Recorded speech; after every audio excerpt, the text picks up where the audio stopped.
Alright, Assalamualaikum dan selamat pagi semua. Okay, so jom kita start market dulu kita pada pagi ini. So hari ini 19 bulan 3 2025. Seperti biasa kalender ekonomi yang terdapat pada hari ini. Pada hari ini, pada belah pagi tadi kita ada BOJ punya interest rate decision. So tiada sebarang perubahan, maintain at 0.5%. So apabila sesebuah negara mengekalkan kadar faedahnya, ianya akan memberi tekanan kepada mata wang tersebut. Jadi buat masa kini, apa yang saya lihat, mata wang yen walaupun keadaan semasa boleh menyebabkan yen mengukuh tetapi ianya tidak berlaku. Okay, walaupun yen adalah sebahagian daripada mata wang safe haven, tetapi weightage lebih kepada pemberat ataupun weightage ini lebih kepada mata wang berisiko tinggi buat masa kini. Alright, dan pada belah petang nanti kita ada CPI, laporan bagi bulan Februari untuk pasaran di Eropah dan juga crude oil pada belah malam nanti di US. Alright, dan yang seterusnya untuk pound yen. So apa yang berlaku buat masa kini, pound kekal dalam keadaan trend bullish untuk tempoh jangka masa panjang. Yen pula mendapat tekanan disebabkan oleh BOJ mengekalkan kadar faedahnya tanpa sebarang perubahan walaupun yen bersifat sebagai mata wang safe haven. Tetapi pada ketika ini pelabur memilih untuk memasuki ke dalam mata wang berisiko tinggi seperti pound, dan pound yen dijangka akan meneruskan kenaikan untuk tempoh jangka masa panjang. So based on the Dow theory concept, ni adalah very simple, seperti mana yang saya sudah jelaskan. Market cuma ada 3 trend dan 3 phase, iaitu uptrend, downtrend dan juga sideways. Dan kalau fasa pula adanya accumulation, trending dan juga distribution. So currently apabila dia melepasi fasa accumulation tersebut, kini berada di fasa accumulation. So this is on the monthly chart. So basically this is a long term projection.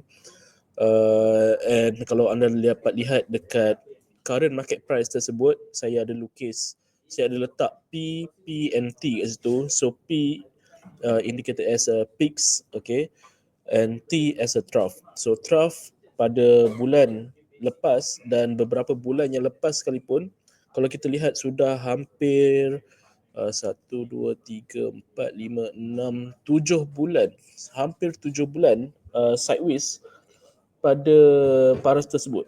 Okay, dan ianya telah pun didagangkan ataupun menutupi harga pasaran atas daripada the previous peaks on the left tu.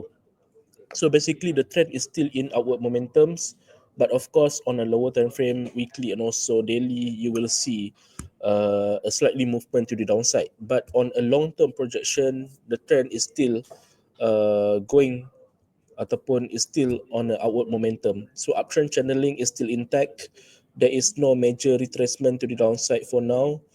And BOJ punya decision cushioning pound untuk didagangkan dengan lebih positif ke paras yang lebih tinggi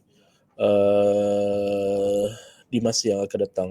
So saya jangkakan pound yen kemungkinan besar akan mencapai paras 218 di masa akan datang, iaitu tempoh jangka masa panjang. Okey, dan yang seterusnya untuk CBOE VIX dan juga major index. Okey, so apa kaitan dia? So yang ini kita boleh buat intermarket analysis dan juga kita boleh tahu sentimen pasaran.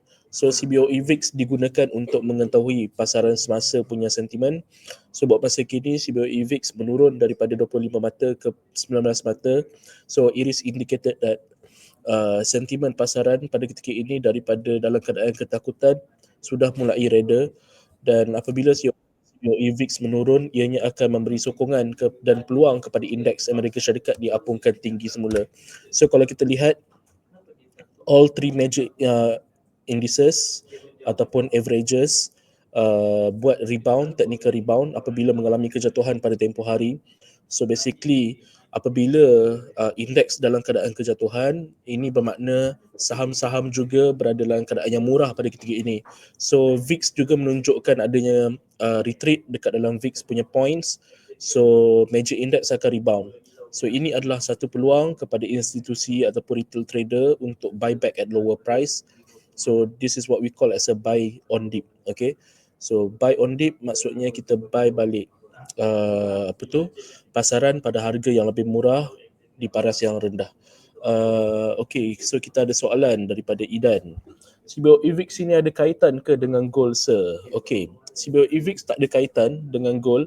Dia cuma nak melihat sentimen pasaran di dalam pasaran equity dan juga untuk kita mendapat idea apakah yang bakal berlaku di dalam pasaran indeks. So apabila CBO EVIX ini didagangkan tinggi ataupun rendah, sebagai contohlah CBO EVIX diapungkan tinggi ataupun point dia menaik melebihi 20 mata, ianya akan menyebabkan kejatuhan indeks. Okey, dia terbalik, pergerakan dia terbalik. So kalau VIX menurun, okey, so selalunya dia akan berada sekitar 15 hingga 13 mata, indeks akan naik. Okey. So buat masa kini indeks menurun, CBO EVIX menurun, indeks akan rebound semula. So, CBO EVIX control oleh China? Tidak. Okey. Dia adalah Chicago Board something. Okey.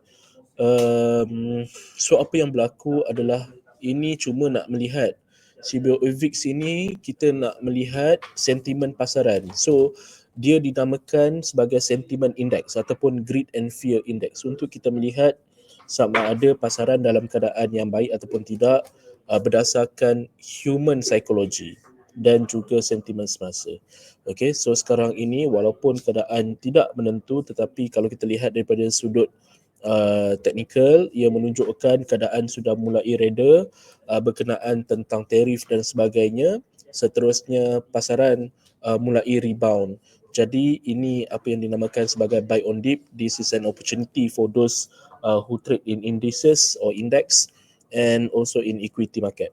So itu sajalah perkongsian saya untuk pagi ini, dan pada belah petang nanti kemungkinan besar kita akan buat short webinar. So topik nanti saya akan berikan dan saya akan share dekat dalam group Telegram dan sebagainya. Okay, so thank you for those yang join pada belah pagi ini, dan semoga kita jumpa lagi pada esok hari dan juga di masa yang akan datang. Assalamualaikum, sekian, terima kasih dan selamat sejahtera bagi semua.